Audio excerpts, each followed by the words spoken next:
Okay, day one, week 13. Another one of my favorite topics. This is ethics and design.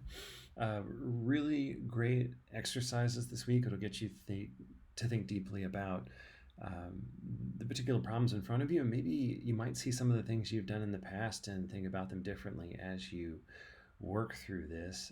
The one thing I want everyone to remember as you go through these exercises is that we all have design careers. They all potentially start in a particular spot. We have to make compromises, and sometimes we do things in the moment that we didn't realize may have been ethically questionable to any degree.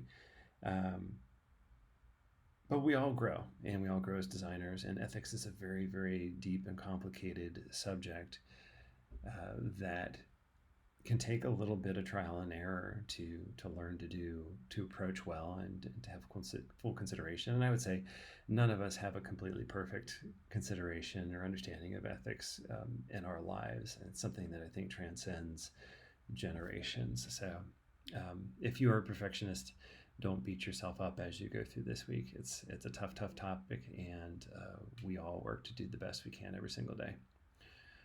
Day one here is identify and replace dark patterns. So pick a website or app that you've used recently, identify 2 to 3 dark patterns, whether it's forced continuity, disguised ads, trick questions. Document each one with screenshots and descriptions of what's happening and what the implications are. Propose a clear ethical alternative for each of your 2 to 3. And this is great for just building awareness of deceptive design and practice offering better user respecting solutions. The moment you start doing this, the moment you'll start to notice not only that it's there and that it's frustrating, that but potentially it's unethical. And it'll help you build sort of confidence in your understanding of this and how to communicate and how to bring these to light. The truth of the matter is there's some organizations out there in particular industries that will implement these more than others. If you're looking for an easy one, if you don't have one in mind, look for sort of a sales opportunity, whether it's, I think web hosting has this a lot where they might accidentally inject a dark pattern, make you feel obligated to check a box or have a box checked that you wouldn't normally want to select. They may opt you into things, signing up for email lists and checkout flows, things of that nature.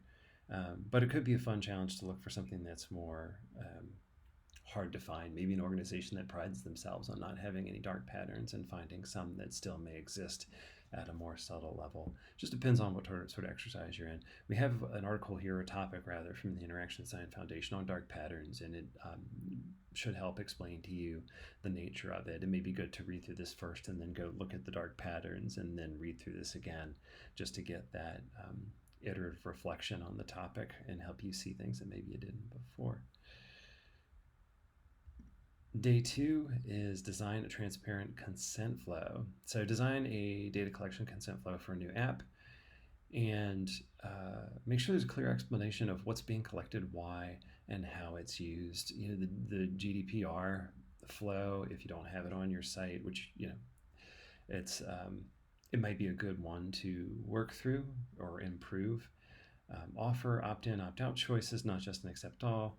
Sketch a wireframe, and the flow. It could be a modal, onboarding screen, settings page, etc. But this would be a great exercise in working through a data consent flow. It's something that impacts every single one of us that has something online, especially where you collect any piece of information, whether it's tracking information or direct input from the user. Day three, create a feature for digital well-being. So design a feature for an existing app or your own idea that encourages healthier digital habits. So take an existing app and add potentially a layer or a feature that helps people make more mindful decisions in their lives. And the examples here: daily time limit notifications, take a break mode, mindful scrolling, mood tracking integrations. One of the challenges we have in our current life is that information can be addictive if it's approached in a particular way, and we experience this a lot in the media. So what could you include in your app that supports the consumption of media that helps pull people out of potentially negative content consumption patterns and helps them make healthy decisions for themselves. Really fun challenge. And some apps do this really well, and some apps do this through the content itself, which is really neat.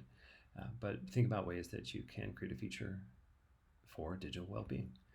Day 4, write ethical design guidelines. So write a short set of ethical design principles, 6 to 8 bullet points for a hypothetical social media platform. Consider personal data, user agency, algorithm transparency, harm reduction, misinformation, moderation and feedback loops, and frame these as internal guardrails your team would follow. This is a bit of a heavy task, but what I would say is if you haven't done this before, just give it a try, but don't use this as a way to punish yourself. You work through it as best as you can. If you want to have interactions with artificial intelligence to help explore the topic and write them for you and iterate on that, it could be a beneficial thing to do. You could look up other ethical design guidelines and see if they're ones you would want to adopt from companies that you admire.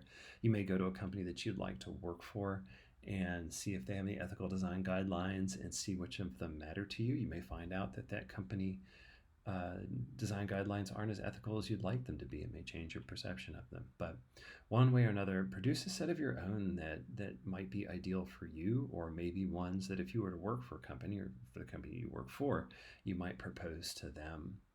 Could be a great exercise. Day 5, accessibility check with ethics in mind. So choose a feature, notifications, filtering, map, chat, profile settings, and evaluate its accessibility across at least 2 user groups. Let's say low vision, neurodivergent users, screen reader users, people with limited motor function. Use tools like Axe, DevTools, VoiceOver, or WCAG guidelines if desired. Propose 2 improvements to make these features more inclusive. And the goal here is to tie ethics to inclusion, ensuring that design products support access and equity. Because in many ways, and you will see this a lot in the government, because the government is in support of all people, it's a resource that all people pay for to support all people, including themselves, is that every person of every ability should be equally served by that government. And then that means that the government, not through arbitrary regulation, but through consideration for all of the people that it supports, should potentially should produce everything in a way that's usable and consumable by all people. And to not do so could be considered unethical, because everyone's contributing the same. Why wouldn't they receive equitable treatment and ethical treatment? So, tough one. Could be a lot of fun depending on which way you approach this, but definitely, up there in the level of things that are important and fun for me: accessibility and ethics. Do your best, and I hope it was a fun week. I hope it wasn't too challenging for you. It was a tough one to pack into a single week, but my hope is that by the time you got to day 5, you have grown through a series of exercises that have improved your ability to look at the world and sort of the ethical implications of existing in the world. And congratulations on making it through, and we'll see you in week 14.